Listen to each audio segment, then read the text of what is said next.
ସମସ୍ତ ନାମପ୍ରେମୀ ସତ୍ସଙ୍ଗୀ ଶ୍ରଦ୍ଧାଳୁ ଜ୍ଞାନୀ ଗୁଣୀ ସାଧୁ ସୁଜ୍ଞଜନ ତଥା ଭାଗବତ ପ୍ରେମୀମାନଙ୍କୁ ମୋର ସାଦରେ ପ୍ରଣାମ। ତ ସହିତ ବେଦ ପୁରାଣ କଥା ଚ୍ୟାନେଲରେ ଆପଣଙ୍କୁ ସ୍ୱାଗତ। ପ୍ରିୟ ବନ୍ଧୁଗଣମାନେ, ଆମେ ଗତ ଭିଡ଼ିଓରେ ଆମେ ଭାଗବତ ଗୀତାରେ ଭଗବାନ ଶ୍ରୀକୃଷ୍ଣ ଅର୍ଜୁନଙ୍କୁ ବ୍ରହ୍ମଜ୍ଞାନ କଥନର ପ୍ରସଙ୍ଗରେ କିଛି ଆଲୋଚନା କରିଥିଲେ। ବର୍ତ୍ତମାନ ତାହାରି ଆଗ ପ୍ରସଙ୍ଗ।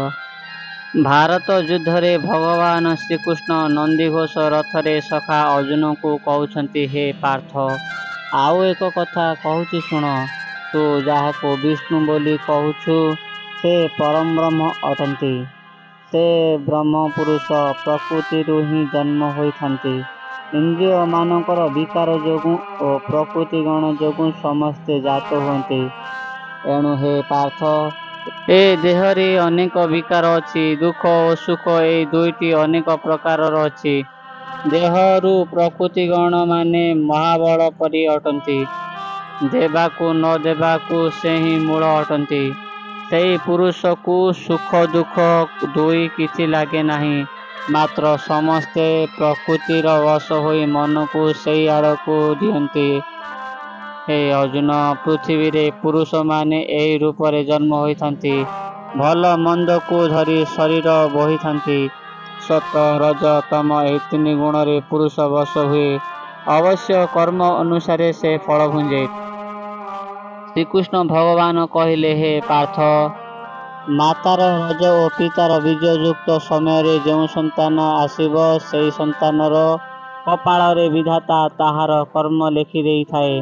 ଭଲ ଯୋଗରେ ସନ୍ତାନ ଜନ୍ମିଲେ ପୃଥ୍ୱୀ ଭୋଗ କରେ, ମହାଶାନ୍ତଶୀଳ ହୋଇ ପରାମର୍ଥୀ ହୁଏ, ଭିକ୍ଷାକ୍ଷୀ ଦୁଃଖୀ ଲୋକ ଦରିଦ୍ର ପ୍ରବାସୀ ବୈଷ୍ଣବ ବ୍ରାହ୍ମଣ ପାଦରେ ଅହର୍ନିଶି ସେବା କରେ।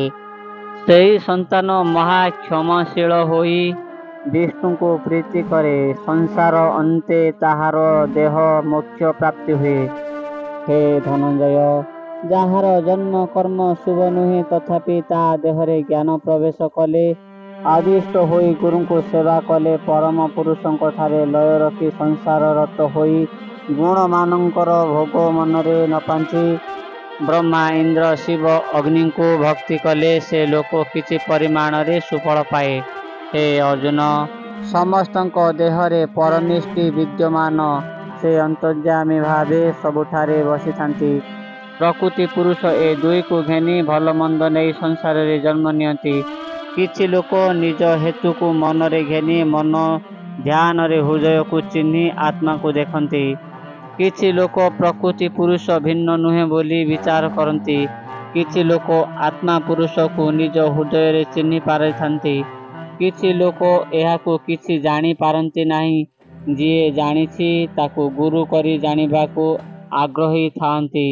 ଗୁରୁଙ୍କ ଠାରୁ ଶୁଣି ମଧ୍ୟ ସେ କିଛି ଜାଣିପାରେ ନାହିଁ। ଶୁଣିବା ମାତ୍ରେ ତତ୍ତ୍ୱକୁ ଚିହ୍ନି ପାରୁନାହିଁ, ତଥାପି ଆମେ ତାକୁ ସଂସାରରେ ମହାଜ୍ଞାନୀ ବୋଲାଉଥାଉ। ସେହି ଜ୍ଞାନ ଯୋଗୁଁ ସେ ଏ ଭବସାଗରରୁ ପାରି ହୋଇଯାଏ। ହେ ଭଦ୍ରାସାଇଁ, ଏ ଦେହ ହେଉଛି କ୍ଷେତ୍ର, ଏକଥା ଜାଣ।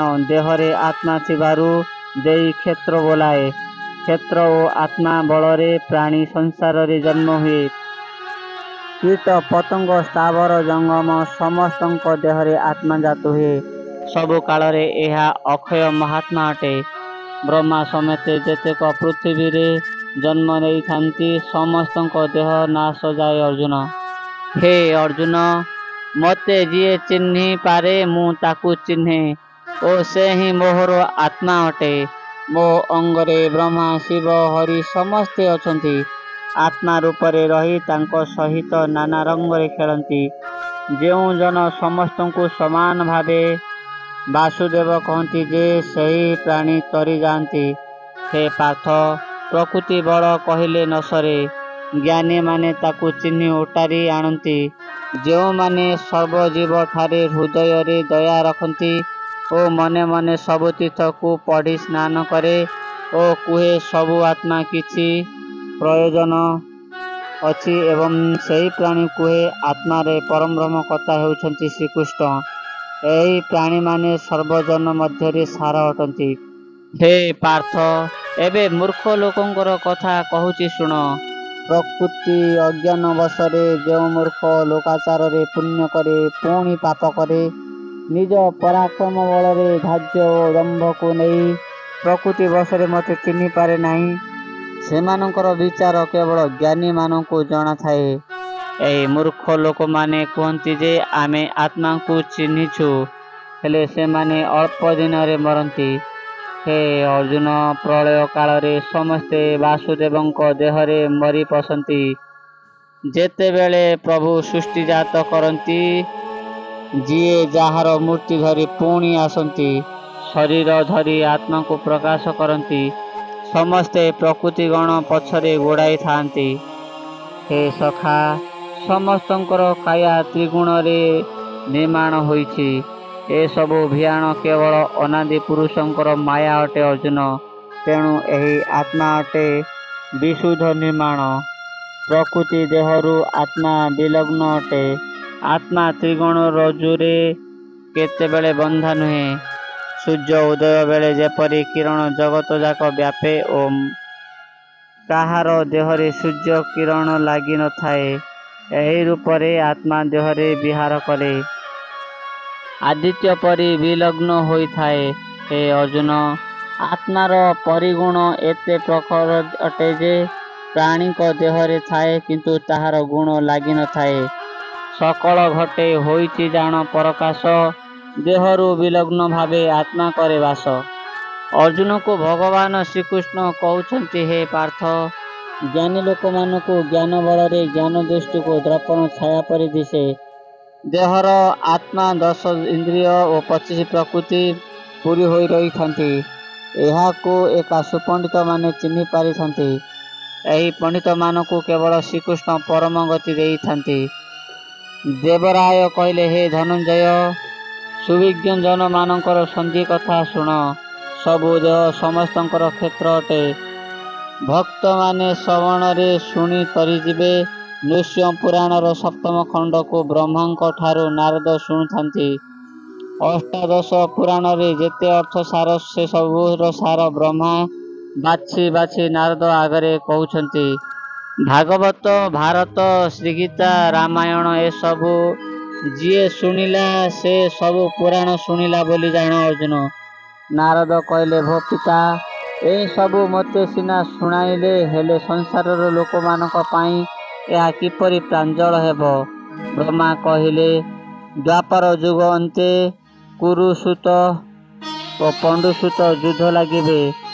ଏହି ସମୟରେ ନିଜ ବଂଶକୁ କିପରି ମାରିବି ବୋଲି ହାତରୁ ଧନୁ ଥୋଇ ଦେଇ ସବ୍ୟସାଚୀ ରଥରେ ବସିବ। ଭଗବାନ ଶ୍ରୀକୃଷ୍ଣ ନନ୍ଦିଘୋଷ ରଥରେ ବିଜେ କରିଥିବେ। ସେତିକିବେଳେ ଏହି ଗ୍ରନ୍ଥ ଅର୍ଥାତ୍ ଶ୍ରୀଗୀତାକୁ ଦେବରାଜ ଅର୍ଜୁନ ଆଗରେ କହିବେ। ଶ୍ରୀ ବ୍ରହ୍ମଜ୍ଞାନକୁ ଅର୍ଜୁନ ଶୁଣି ବୋଧ ହେବେ। ତାପରେ କୁରୁକ୍ଷେତ୍ରରେ ପଶି ଯୁଦ୍ଧ କରିବ। ଏ କଥାକୁ ମନ୍ତ୍ରୀ ସଞ୍ଜୟ ଅନ୍ଧରାଜାଙ୍କ ଆଗରେ, ପୁଅ ଧନଞ୍ଜୟ ରାଜାଙ୍କ ଆଗରେ ଏ କଥାକୁ ଋଷି ବୈଶମ୍ପାୟନ କହିବେ। ରାଜା ଧନଞ୍ଜୟ ତାଙ୍କ ପିତା ଓ ପିତୃପୁରୁଷଙ୍କର ବାଣୀ ଓ କୀର୍ତ୍ତିକୁ ଶୁଣିବେ। ଏହି ଶାସ୍ତ୍ରକୁ କଳିଯୁଗରେ ସୁପଣ୍ଡିତମାନେ ବୁଝି ଜଗତ ପାଇଁ ପୁରାଣମାନ ସନ୍ଧି କରି ରଖିବେ। ବ୍ରହ୍ମାଙ୍କ ଠାରୁ ଏକଥା ଶୁଣି ନାରଦଙ୍କର ମନ ସନ୍ତୋଷ ହୋଇଗଲା। ଭଗବାନ ଶ୍ରୀକୃଷ୍ଣ ଅର୍ଜୁନକୁ କହୁଛନ୍ତି, ହେ ଭଦ୍ରାକାନ୍ତ, ଆଉ ଏକ ଉତ୍ତମ ଜ୍ଞାନ ଅଛି, ଶୁଣ। ତ୍ରିଗୁଣ ବିଷୟରେ କହୁଛି, ତାକୁ ମନ ଦେଇ ଶୁଣ। ପ୍ରଳୟ ବେଳେ ବନରେ ବ୍ରହ୍ମବେତ୍ତାମାନେ ମୋତେ ଧ୍ୟାନ କରିଥାନ୍ତି। ଏମାନଙ୍କୁ କଷ୍ଟ ହେଲେ ମଧ୍ୟ ମୋ ଧ୍ୟାନରୁ ବିରତି ହୁଅନ୍ତି ନାହିଁ। ପୁଣି ଯେତେବେଳେ ବିଧାତା ସୃଷ୍ଟି କରେ, ଏମାନେ ଯୋଗବିଧାତା ବୋଲି କହୁଛି, ତାକୁ ମୁଁ ମୋ ନାଭି କମଳରୁ ଜନ୍ମ ଦେଇଛି। ମୋ ନାଭି କମଳରୁ ବ୍ରହ୍ମାଙ୍କର ଉତ୍ପତ୍ତି। ମୋ ଠାରୁ ଜନ୍ମ ନେଲା ପରେ ବ୍ରହ୍ମା ଜୀବଜଗତକୁ ସୃଷ୍ଟି କଲା। ସେ ବ୍ରହ୍ମଯୋନି ସାବିତ୍ରୀଙ୍କର କାନ୍ତ ଅଟେ। ହେ ପାର୍ଥ, ତାଙ୍କରି ମହିମା କହୁଛି, ଶୁଣ। ମୁଁ ବୀର୍ଯ୍ୟ ଦେବାରୁ ପ୍ରକୃତି ମାତାଙ୍କ ଗର୍ଭରେ, ତାହା ପଡ଼ି ବ୍ରହ୍ମାଙ୍କର ଜନ୍ମ ହେଲେ।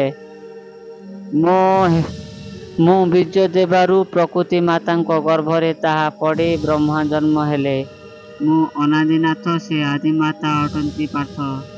ସମସ୍ତେ ପ୍ରକୃତି ଅଙ୍ଗଠାରୁ ଜନ୍ମ ହୋଇଛନ୍ତି। ପ୍ରଥମେ ସତ ରଜ ତମ ଜନ୍ମ ହେଲେ। ଏହି ତିନି କଥାକୁ ମନ ଦେଇ ଶୁଣ ପାର୍ଥ। ଏମାନେ ନିଜ ନିଜର ଗୁଣ ଦେଖାଇ ଆତ୍ମାକୁ ଭେଦନ୍ତି। କେହି କାହାରକୁ ନୁହନ୍ତି ସେହି ଅବଗୁଣ।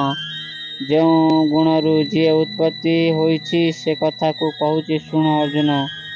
ସତ୍ଗୁଣରୁ ସୃଷ୍ଟି ହେଲା ଶାନ୍ତ ଦୟା। ସତ୍ଗୁଣର ଲୋକମାନେ କୋମଳ ବାକ୍ୟ କୁହନ୍ତି। ହୃଦୟରେ ମାୟା ତାଙ୍କର ନଥାଏ। ଏମାନେ ସୁସଙ୍ଗ ସୁଖ ସୁବୁଦ୍ଧି ଜ୍ଞାନ ସତ୍ୟ ମନ ସହିତ ଅନ୍ୟ ଅନ୍ୟ କଥାକୁ ନିବନ୍ଧ କରନ୍ତି। ରାଜସ ଲୋକ ଗୁଣୀ ହେଲେ ମଧ୍ୟ ସେ ବଡ଼ ରାଗୀ ଲୋକ ଅଟେ।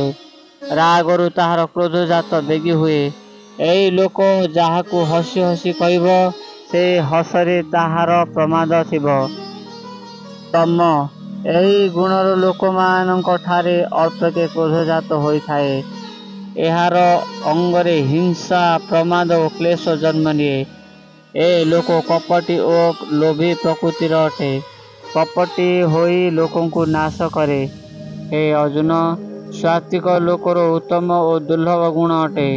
ଏହି ଲୋକଙ୍କଠାରେ ଆନନ୍ଦ ସୁଖ ଶ୍ରଦ୍ଧା ହସ ପ୍ରେମ ଭାବ ଥାଏ। ରଜଗୁଣର ଲୋକମାନେ ଯେତେ କଥାରେ ସଦାଭାବ ଜନ୍ମେ ସେ ସବୁ ହେଲା ସମ୍ପଦ ସନ୍ତାନ ଧନ ଜନ ସୁଖ ଘର। ଏହିପରି ଲୋକ ତା ମନରେ ଏସବୁ କଳ୍ପନା କରେ। ଦେବ ବ୍ରାହ୍ମଣକୁ ଦକ୍ଷିଣା ଦେଇ ସାରିବା ପରେ କୁହେ ଯେ ମୁଁ ଏତେ ଦକ୍ଷିଣା ଦେଇଦେଲି। ତମ ଗୁଣର ଲୋକମାନେ ଦୁର୍ଦ୍ଦାନ୍ତ ଲୋଭୀ କ୍ରୋଧୀ ହିଂସା ସହିତ ଯେତେ କୁବୁଦ୍ଧି କଥା ତାହାଙ୍କଠାରେ ଥାଏ। ସର୍ବଜନମାନେ ଜ୍ଞାନକୁ ଉହାଡ଼ କରି ତ୍ରିଗୁଣରେ ଯେଉଁ ରୂପେ ଥାଏ ତାହା ଶୁଣ ଅର୍ଜୁନ। ହେ ଅର୍ଜୁନ, ଏବେ ସେମାନଙ୍କର ଭାବ କହୁଛି ଶୁଣ। ସାତ୍ୱିକ ଲୋକ ସକଳ ଜୀବକୁ ଦୟା କରେ। ଧର୍ମ ବିଷୟରେ ଜ୍ଞାନ ପ୍ରକାଶ କରେ। ଏହି ପ୍ରକାର ଲୋକମାନେ ତପ ବ୍ରତ ତୀର୍ଥ ତର୍ପଣ ପୂଜା ମାନ କରେ। ଦେବତା ବ୍ରାହ୍ମଣକୁ ପ୍ରତିଦିନ ସେବା କରେ। ଏମନ୍ତ ସ୍ୱଭାବ ଗୁଣ ଯାହାର ହୃଦୟରେ ଦେଖି ତାହାକୁଟି ସତ୍ୟବନ୍ତ ଏ ସଂସାରରେ ଲେଖି। ପ୍ରିୟ ସତ୍ସଙ୍ଗୀ ବନ୍ଧୁଗଣ ମାନେ, ଏହା ପରର ପ୍ରସଙ୍ଗ ଆମେ ଆଗାମୀ ଭିଡ଼ିଓରେ ଆଲୋଚନା କରିବା। ସେହି ଭିଡ଼ିଓ ଆସିବା ପର୍ଯ୍ୟନ୍ତ ଆପଣମାନେ ଭଗବାନ ଋଷିଙ୍କ କୃପାରୁ ବହୁତ ଭଲ ରହିଥାନ୍ତୁ। ତ ସହିତ ଏହି ବେଦ ପୁରାଣ କଥା ଚ୍ୟାନେଲ ସହିତ ଯୋଡ଼ି ହୋଇ ରହିଥାନ୍ତୁ। ଚ୍ୟାନେଲର ପ୍ରତ୍ୟେକ ଭିଡ଼ିଓକୁ ନିଜେ ସମ୍ପୂର୍ଣ୍ଣ ଭାବେ ଦେଖିବା ସହିତ ନିଜର ସାଙ୍ଗସାଥିମାନଙ୍କୁ ସେୟାର କରନ୍ତୁ, ଲାଇକ୍ କରନ୍ତୁ, ସବସ୍କ୍ରାଇବ୍ କରନ୍ତୁ। ଧନ୍ୟବାଦ।